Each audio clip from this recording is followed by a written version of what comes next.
J'ai deux pans dans mon métier, j'ai une casquette sales et à la fois une casquette market. Sur la partie sales, on va retrouver deux parties. Une première partie donc, qui va être vraiment penchée sur l'acquisition de sites, donc trouver des nouveaux sites pour déployer nos infrastructures de recharge rapide. Et un deuxième pan qui va être la recherche du coup de clients B2B pour les inciter à venir se recharger sur nos hubs de recharge rapide. Donc moi j'ai fait une école de commerce, Neoma à Reims. Après j'ai travaillé chez Rocket Internet, dans une boîte qui s'appelait Foodora, Feu Foodora. J'ai lancé par la suite une entreprise qui s'appelait Monos, que j'ai conduit pendant à peu près 2 ans et demi, qui était ciblée sur le bien-être des collaborateurs. Donc on apportait des cours de sport dans les entreprises. Entreprise que j'ai revendue et puis après j'ai rejoint donc Alan au tout début pour justement révolutionner l'assurance santé. J'ai fait à peu près 2 ans et demi chez Alan et après j'ai rejoint du coup François Odo.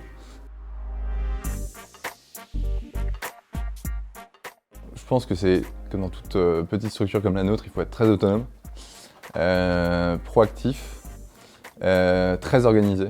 Je pense que c'est vraiment une clé aussi et tenace.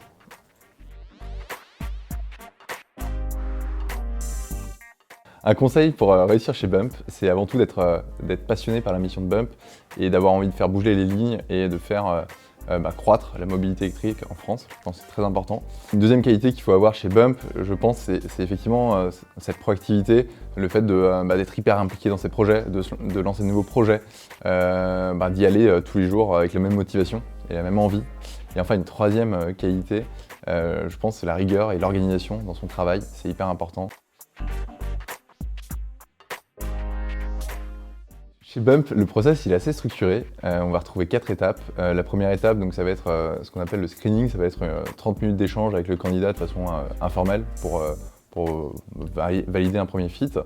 La deuxième étape, ça va être un entretien technique, plus tourné vers les compétences du candidat, donc, notamment si c'est un sales, les compétences sales, qui va durer à peu près 1 heure.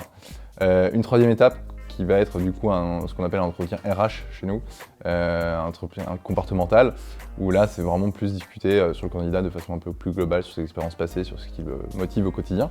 Et enfin une dernière étape, ça va être de venir au bureau, prendre un café avec nous, discuter, échanger de façon un peu plus globale pour justement valider un peu plus ce fit humain qu'on pourrait avoir avec la personne.